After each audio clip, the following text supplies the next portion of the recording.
Hoy estamos a 19 de marzo de 2025. México requiere una reforma fiscal profunda.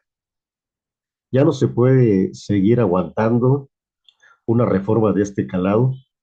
porque durante los últimos 6 años nuestro país ha venido acumulando muchos problemas que ahora ya están haciendo crisis. Y están haciendo crisis porque el gobierno no está recaudando la cantidad suficiente para poder financiar sus proyectos de infraestructura, los programas sociales y algunos otros temas que han quedado prácticamente en el olvido por falta de recursos. Mire, nos encontramos reciente con una noticia que parece que vale la pena señalar y que seguramente está relacionado con la falta de recursos para que el gobierno pueda implementarla. El año pasado, el 5 de febrero, se presentaron una serie de iniciativas por el gobierno de Andrés Manuel López Obrador. Muchas de ellas pasaron en fast track, iniciativas de reformas constitucionales. Algunas se aprobaron en la Cámara de Diputados y en la Cámara de Senadores, y inmediatamente, como,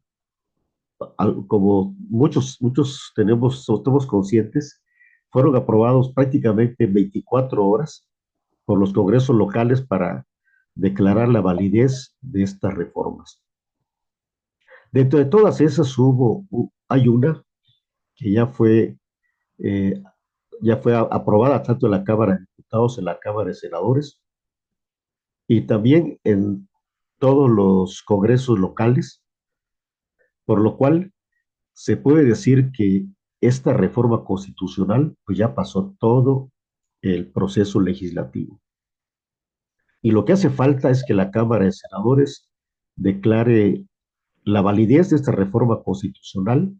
y, y se pueda mandar al Ejecutivo para que sea publicada. Y estamos hablando de la ley de los salarios mínimos. La ley de los salarios mínimos que tiene dos apartados, hay cambios en el artículo 123 constitucional. En el apartado A, que se refiere a los salarios mínimos profesionales de los médicos, enfermeros, las personas que trabajen en los asuntos de seguridad, los maestros, para que sus salarios en sus revisiones contractuales año con año no sean menores a la inflación. Y en el apartado B, donde se señala estos mismos salarios profesionales que corresponden a la Administración Pública Federal, lo que se dice ahí que no debe ganar ninguno de esos salarios de estas personas que trabajen en estos sectores menos de 16,770 pesos mensuales. Esto no se ha querido promulgar, pese a que a partir del 5 de diciembre, es decir, ya llevamos prácticamente 4 meses después que legalmente se cumplió con el requisito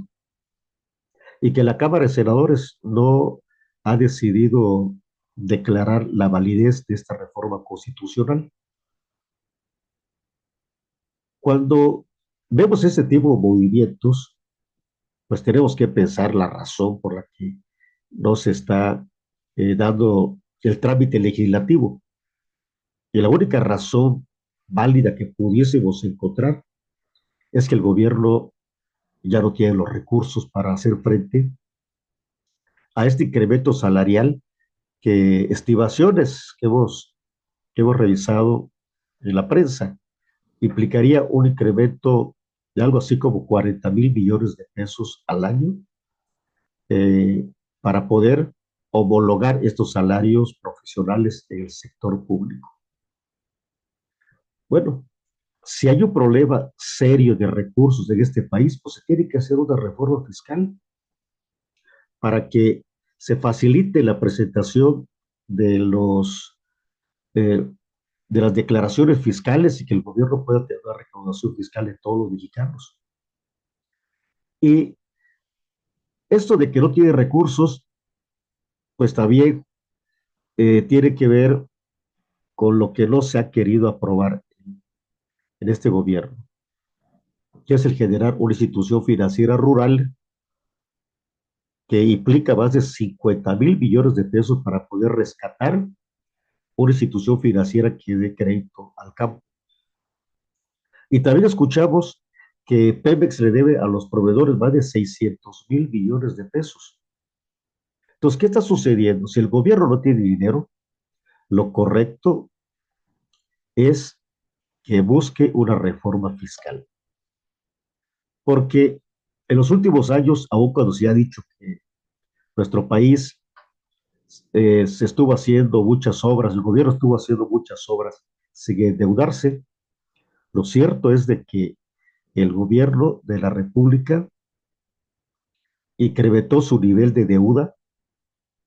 de tal manera que el déficit, es decir, lo que el gobierno estuvo gastando de más porque sus ingresos no eran suficientes, es aproximadamente del 5.4% del Producto Interno Bruto. El gobierno entonces tiene que recurrir al mercado de dinero para financiar su déficit, no tiene para pagar el incremento salarial a profesionales, como dice esta ley, no tiene para pagarle a los proveedores de Pemex y no tiene para poner una institución financiera rural. De verdad es importante el que se reconozca con mucha seriedad que este país está realmente en una situación financiera muy complicada y que se debe atender esta urgencia de recursos de una manera diferente y no seguir sosteniendo de que no se requiere una reforma cuando a todas luces, por la falta de recursos